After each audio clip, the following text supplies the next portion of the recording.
बिस्मिल्लाहिर्रहमानिर्रहीम। एजाज़ ख़ान पाकिस्तान की अज़ीम real estate community को मेरी तरफ़ से दिल की गहराइयों से ईद उल अज़हा बहुत बहुत मुबारक हो। ईद उल अज़हा नाम है कुर्बानी और ईसार का।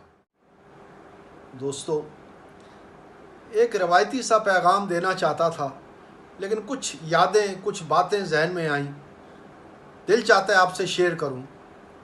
जैसा मैंने आपसे गुजारिश की, ईद नाम है ईसार और कुर्बानी का।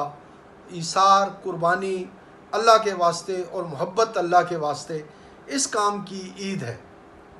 मुझे बहुत अच्छी तरह पता है, याद है, हम छोटे छोटे हुआ करते थे तो हमारे वालिदैन ईद से 3-4 महीने पहले बिल्कुल नौजवान 1-2 दुम्बे हमें लेकर देते थे, और महल्ले का यह आम रवाज था, चलन था कि ईद से 3-4 महीने पहले जानवर ख़रीद लिया जाता था। और अगर इज्तिमाई कुर्बानी होती थी तो पड़ोसी मिलकर 6-7 इज्तिमाई कुर्बानी के लिए जानवर लेते थे। ये जानवर जो हम लेते थे, हम बहुत छोटे छोटे होते थे और हम इनके बाकायदा नाम रखते थे। हम इनको साथ लेकर जाते थे, हम इनको घास खिलाते, दरख्तों के पत्ते खिलाते, हम उनका नाम रखते।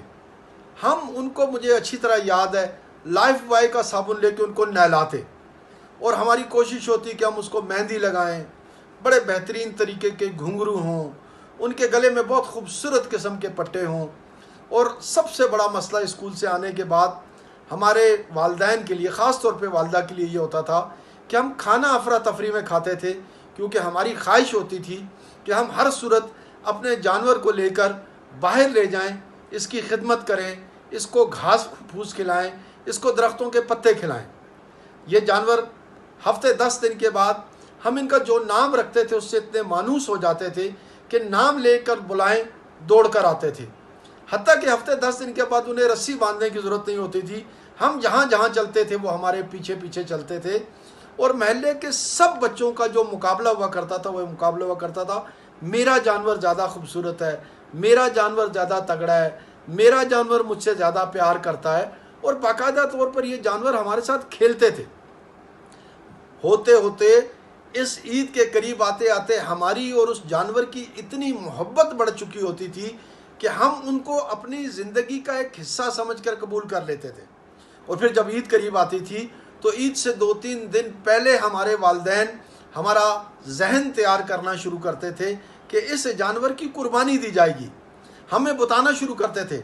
हज़रत इब्राहीम अलैहिस्सलाम ने अल्लाह पाक की मोहब्बत में अपने बेटे को कुर्बान करने का इरादा किया, और फिर अल्लाह पाक ने बेटे की जगह एक दुम्बा, एक बकरा उस छुरी के नीचे रखा।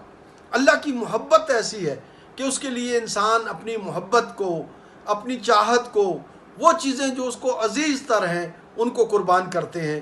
यकीन कीजिए, ईद वाले दिन या ईद की रात सारी रात बाज़ औक़ात नींद नहीं आती थी कि हमारा जो जानवर है वो कल ज़िबा हो जाएगा।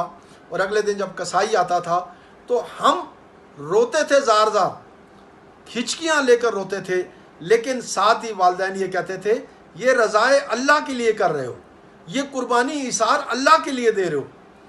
और फिर वो जानवर हमारे सामने ज़िबा होता था और हम कई दिन दुख लेकर बैठे रहते थे। लेकिन इस ईद उल अज़हा की कुर्बानी ने हमें सिखा दिया, अल्लाह की ज़ात के लिए अपनी अजीज़ तरीन चीज़ें कुर्बान करनी पड़ती हैं, अपनी मोहब्बतें कुर्बान करनी पड़ती हैं, अपनी मेहनतें कुर्बान करनी पड़ती हैं। और अल्हम्दुलिल्लाह वो बेहतरीन तरबियत जो वालिदैन ने ईद उल अज़हा के जानवरों के लिहाज से दी, सारी ज़िंदगी हमने गुजार दी। और जब भी अल्लाह की मोहब्बत में, अल्लाह की रज़ा में किसी ने आवाज़ दी, हमने उस आवाज़ को लब्बैक कहा। मेरी आपसे गुजारिश है, कुर्बानी के जानवर ज़रूर लीजिए, लेकिन ज़रूरी नहीं है कि तगड़े से तगड़े लें। अल्लाह को आपके जानवर की जिसामत, उसकी कीमत की ज़रूरत नहीं है। अपने बच्चों के आगे ये जज्बे पैदा करें ताकि जब कुर्बानी हो तो उनके दिल में भी हमारी तरह अल्लाह की अज़मत आए, अल्लाह की राह में अपनी प्यारी चीज़ कुर्बान करने की हिम्मत आए, अल्लाह की मोहब्बत आए, ये पता लगे कि हम अल्लाह की खातिर बहुत कुछ कर सकते हैं। फिर कुर्बानी है। मुझे 100% यकीन है, हमारे वो जो आंसू थे उनको अल्लाह ने कबूल किया, और उन आंसुओं की वजह से अल्लाह पाक ने ज़िंदगी में बहुत इज़्ज़त दी। मेहरबानी करके कुर्बानी का जानवर लाते साथ ही ज़िबा मत कीजिए, نوکروں کے حوالے مت کیجیے، وقت سے پہلے لائیے تاکہ یہ محبت کے جذبے آپ کے بچوں میں بھی پیوست ہوں۔ میری دعا ہے کہ میں جو پیغام دینا چاہتا ہوں، میری کمزور زبان سے وہ پیغام میری کمیونٹی تک پہنچے۔ میں دل کی گہرائیوں سے اپنی تمام کمیونٹی کو عید کی بہت بہت مبارکباد دیتا ہوں۔ اللہ آپ کے رزق میں، آپ کے مال میں، آپ کی اولاد میں، آپ کی زندگی میں، آپ کے دین اور آپ کے ہر چیز میں برکت عطا فرمائے۔ میری جانب سے ایک بار پھر پوری کمیونٹی کو عید الاضحیٰ کی بہت بہت مبارکباد۔